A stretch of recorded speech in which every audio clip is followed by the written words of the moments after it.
Good evening, everyone. I'm going to give you just a micro version of some of the things that transpired in my life and my experience with trying to gain access to public housing. And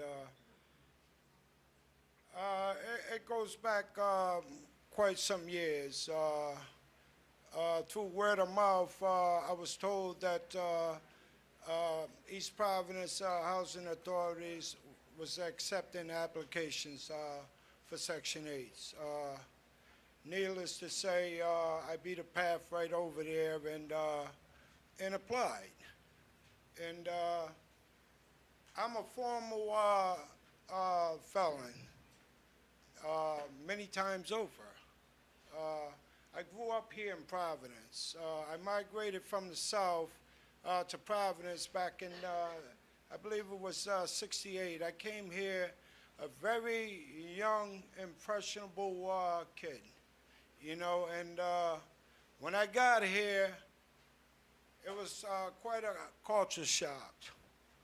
I was reminded daily that I was different. I didn't sound like nobody up here. I talked a little bit slower. So I wanted to fit in the worst way. And I remember the first time that I picked up something to belong to the popular group of people that I gravitated towards, the ones that looked like they didn't have to be home when the street lights came on, because I had to be home, or I got a whooping. So I gravitated towards those folks, and they used to, 11 years old, smoking cigarettes. And I remembered I wanted to belong so bad to fit in, and so I started mimicking what I saw, to fit in. And I started smoking cigarettes. And needless, had I known then that picking up that cigarette to be accepted, where it would take me, I would have told anyone, you're out of your friggin' mind. But it took me to some very low places, some very lonely places. I became basically what you turn your TV on and you're being sensationalized with every night with crime. I became a menace to society. And as a result of that, I paid dearly. I paid decades of my life being incarcerated. And each time that I got out, the system was set up where it was inevitable that I failed.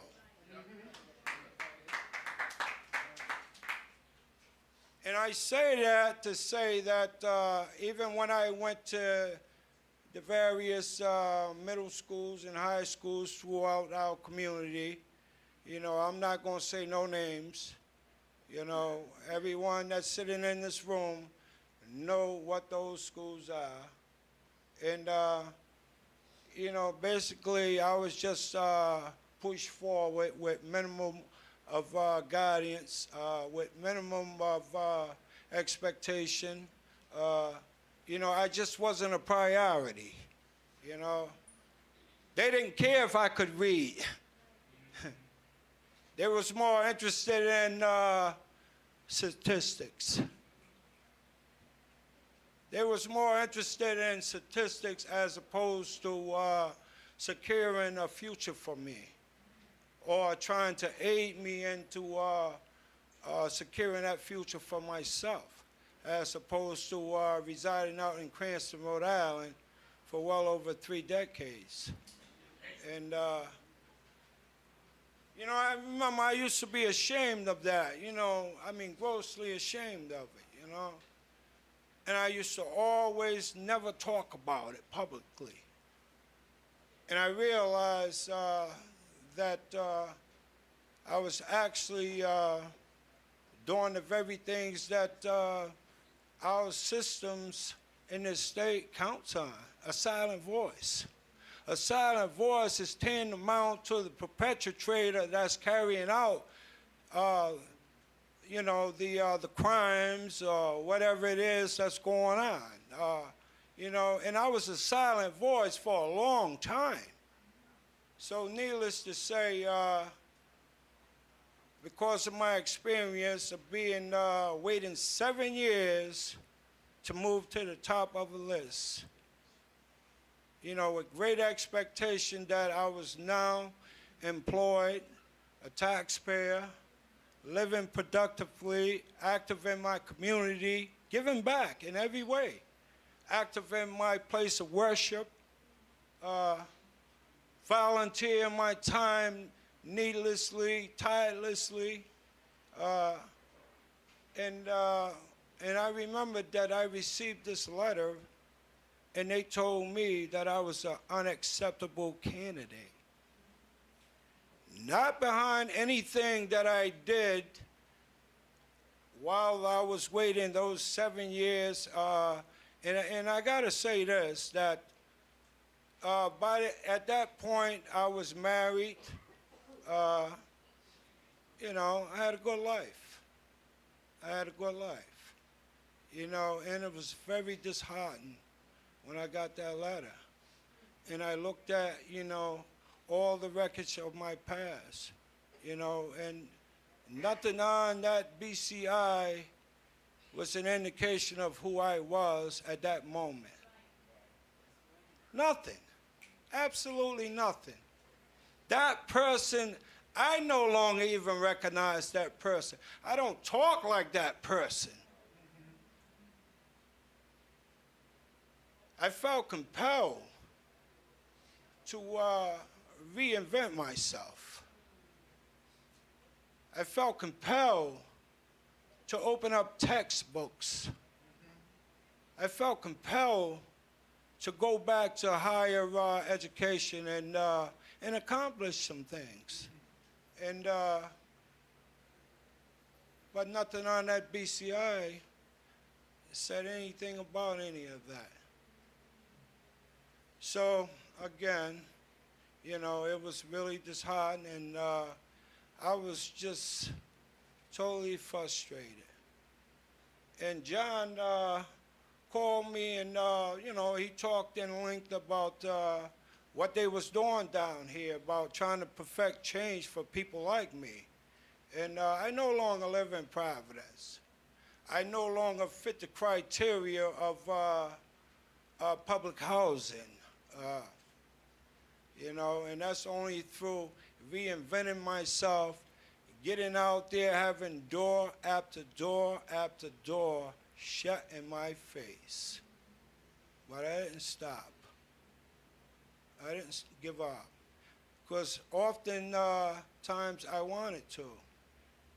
A friend of mine has told me it's very hard being a decent person, but it's so easy being a sleazy person. And I couldn't agree with him more, because, again, I allowed some of our elected leaders to neatly categorize me and put me in a nice little package where I belong. I allowed them to make me believe that I couldn't achieve certain things in life. I couldn't be whatever it is that I had a dream of being when I was that 11-year-old, 9-year-old child. They made me believe that for a long time. I was comfortable in a cell. I was comfortable going to jail, continue to do what I do, get high, call my loved ones, and whoever told me that they loved me, those was my victims, And I got to be honest, I don't believe in sugarcoating anything, But like I said, no one dictates my course in life today but me and the God of my understanding. No one. I'm not letting City Hall. I'm not letting the State House. I'm not letting anybody dictate what's appropriate, you know, and how I should live today. I make those decisions. And I encourage everyone, you know, to get involved. I remember going back over the winter that just passed. I was, at that time, currently without an automobile. I used to have to take 3 buses and walk a quarter of a mile to get here every Monday night. And I did it. Hey, ho. That's not all. Recently, you know, when I was coming here, I was in a horrific traffic accident where I broke my neck in 4 places. And I was told that I was never going to walk again. But I knew then and there that the doctors didn't have the final say.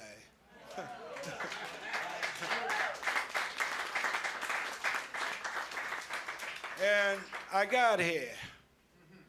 The cold, I'm not a big friend of cold because I got a lot of hot wear in my neck and throughout my body, and it don't respond very well when it's cold out. And I'm at that age now where I suffer from arthritis, so when my body gets cold, it tends to have a mind of its own. Just don't want to respond the way the mind is telling it to. But, you know, I really didn't come up here to talk about that. I came up here to talk about my experience with the public housing. And again, like I say, it was so disheartening. I never even tried to appeal the thing because in my mind, what was the sense of appealing something from the very people that I got to go right back to, right, for an appeal that denied me in the first place? Huh? So I didn't appeal it. And at the time, I really didn't need it. Thank the Lord, you know. But today, I can tell you that I'm truly blessed beyond my wildest dreams, man. You know, beyond my wildest dreams. And that's only through believing that I could. Whatever it is that I set out to do. And, you know, no one gave me anything. I rolled up my sleeves and I went out and I worked hard for it. Even when I didn't want to work for it, I still did it. So I say that to say that don't allow City Hall, don't allow the State House, or these provisions that these housing authorities are enacting to keep you in a neat little category, you know, because every man, woman, and child deserves to have a roof over their head. You know, everyone deserves that, you know.